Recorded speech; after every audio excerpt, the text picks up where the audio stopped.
Hi Aquarius! Welcome for your card reading. Sa oras na klinik mo ang video na ito ay ma-activate yung energy mo. Tandaan mo lang Aquarius, ito ay gabay lamang. Kunin mo lang ang makakatulong sa iyo ngayon at isang tabi ang hindi. At kung meron ka mang gustong ipa-pray over or send radiate ng positive energy during my meditation, i-comment mo lang sa baba. It's totally free.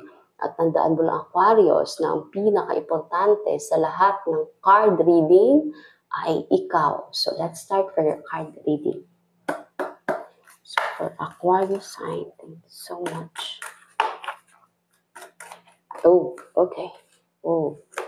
So, you have failure. Okay. Failure.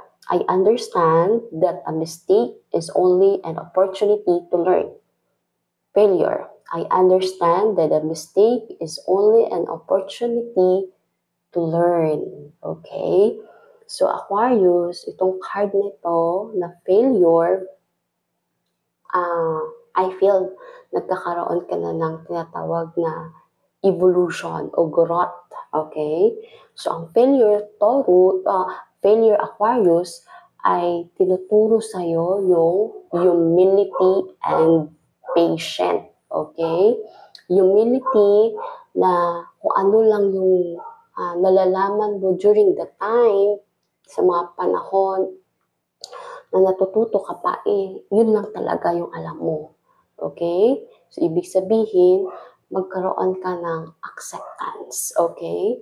Accept na yung mga pangyayari mo, akala mo nag-failed ka, nagkamali ka, naging sablay ka, yun yung mga bagay kasi yun lang talaga ang alam mo sa kasalukuyang buhay mo ngayon. So, ang tinuturo ng patient sa'yo, tandaan mo lang Aquarius na lahat ng iyong uumpisahan ay may tinatawag na oras, may cycle. So, hindi ibig sabihin na pag nagnegosyo ka ay magbo-boom agad. May stage siya, may cycle.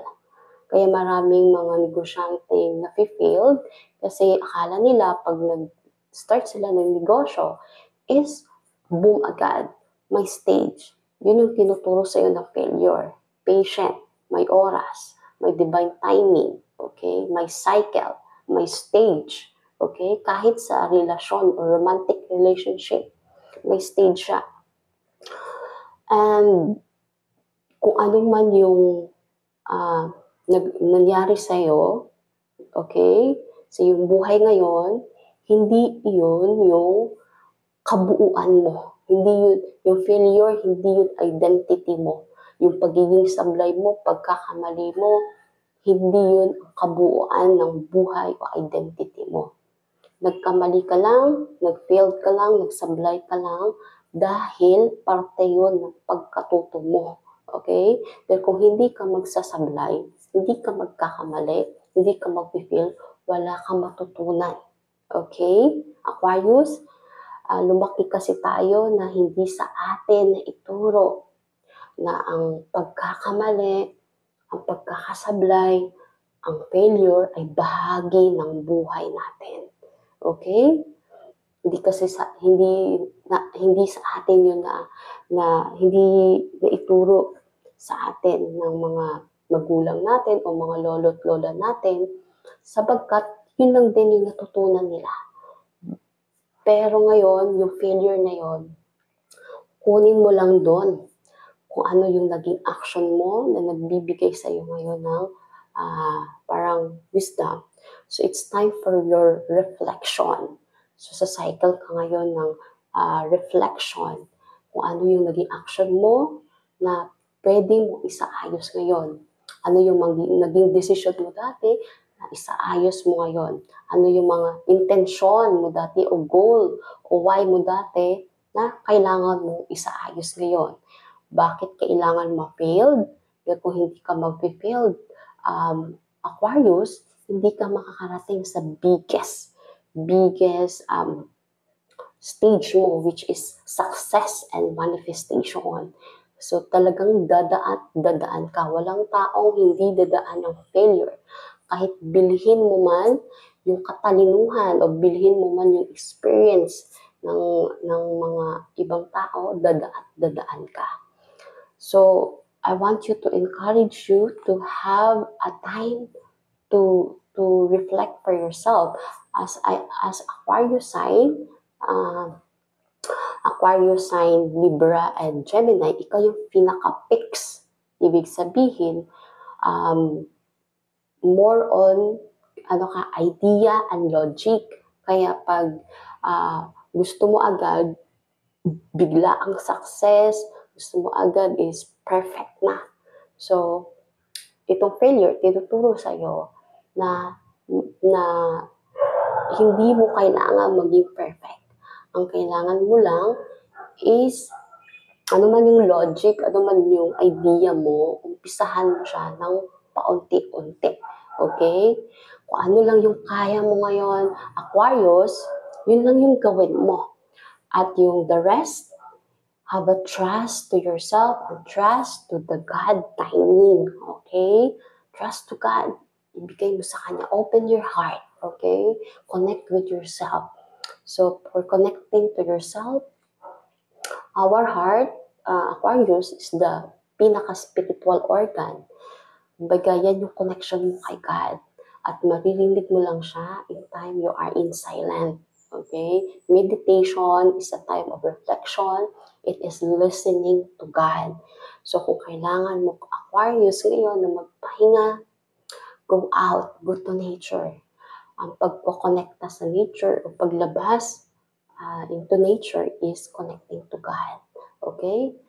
Kung kailangan mo ngayon nga magpahinga at muni-muni, go to nature. Have time to have yourself a date. Okay? Kung kailangan mong maligo sa dagat, maligo ka. Kasi ang pagliligo sa dagat is a form of matanggal lahat ng mga naging stress sa buhay mo. Okay? Magkaroon ka ng renewal sa sarili mo. Okay? Kung kailangan mo magpagupit ng buhok, magpagupit ka. Kung kailangan mo magpalinis ng kuko, magpalinis ka. Okay? Take care of yourself. At itong failure din na ito, Aquarius, ay tinuturuan ka din na bumalik sa sarili mo. Ibig sabihin, have a time na alagaan mo yung sarili mo. Kasi yung failure, Aquarius, is ito na yung pinaka-last. Ito yung last na line ng stage para makapunta ka na sa pinaka-antas kung saan matatag ka na. Matatag ka na at kaya mo nang i-master yung sarili mo kasi natututo ka doon. So yung failure, have a reflection doon. Ano yung mga natutunan mo doon na ma-apply mo ngayon? Okay? Ano yung mga kakulangan na knowledge na kailangan mong matutunan ngayon? So, kung may takot ka man, may doubt ka sa sarili mo, punuin mo ng inspiration yung sarili mo. Punuin mo ng knowledge. Okay? And have time to see na there have a timing, there have a cycle, and kailangan mo lang is be humble to yourself, accept, forgive yourself, dahil yun lang yung natutunan mo dati, and have the patience na lahat may oras. Kaya gawin mo lang kung ano ang makakaya mo ngayon, have an inspiration for yourself, and start reading of self-development, okay? Marami sa YouTube about spiritual development, marami sa YouTube. So start to take care of yourself and alagaan mo yung sarili mo. Start about intermittent fasting with Dr. Josephine Grace Ruhutan, kung kilala mo siya, para malaman mo ano yung timing ng pagkain, maalagaan mo yung sarili mo sa next na stage ng life mo. Dahil ang katawan natin ang pinakamahalaga sa lahat.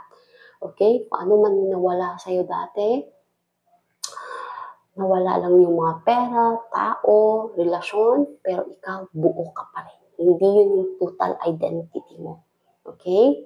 Ang pinaka-importante, Aquarius, ay yung experience mo na madadala mo sa next stage ng life mo. Yun ang pinaka-importante.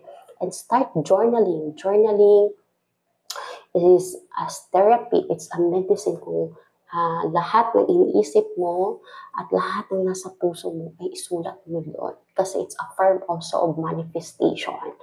Okay? And meditation, go within yourself. Have time to listen to God every morning or before you go to bed, get 10 minutes.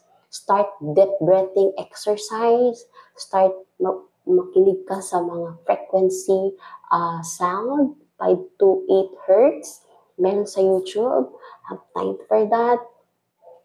And kung kailangan mo mag-start, mag-yoga ka. Yoga is perfect for you na exercise para makonect ka sa puso mo. Open your heart, okay? Buksan mo yung puso mo. And sometimes, kung kailangan mo, kung dati, hindi ka nakikinig sa idea ng iba, right now, buksan mo yung puso mo na makinig sa idea ng ibang tao, okay? At kunin mo lang doon ang pwede mo apply sa ngayon. So, buksan mo yung puso mo sa iba dahil bilang isa Aquarius sign, likas talaga sa'yo na inuuna mo yung iba bago yung sarili mo. Pero ngayon, kailangan mo munang matutunan yung mga failure mo para sa nakakarami. Kasi yung failure Aquarius ay paghahanda yon na hindi na all about you. Okay? Ibig sabihin nun, kanino, sino ang pagsisilbihan mo? Kanino mo ibabahagi yung mga natutunan mo? Okay? So, kung kailangan mo mag-start mag-YouTube ka. Okay? Para yung mga natutunan mo, ma-share mo sa ibang tao. Kasi as Aquarius sign, you are humanitarian. Okay? Kaya, likas talaga sa iyo pagiging charitable minsan. Okay? So, Aquarius, so be humility, forgive yourself, accept, and be patient. Lahat may oras. So, it's time for you to punuin mo ng inspiration yung sarili mo, knowledge, and date yourself, reflection. Okay? And talk to God. Praying is talking to God. Okay? Time to talk to God. Journaling, diary, it's also form of talking to God. Okay? So, thank you so much, Aquarius. Tandaan mo lang, yung failure ay bahagi ng buhay mo. Hindi yun yung kabuuan mo. Okay?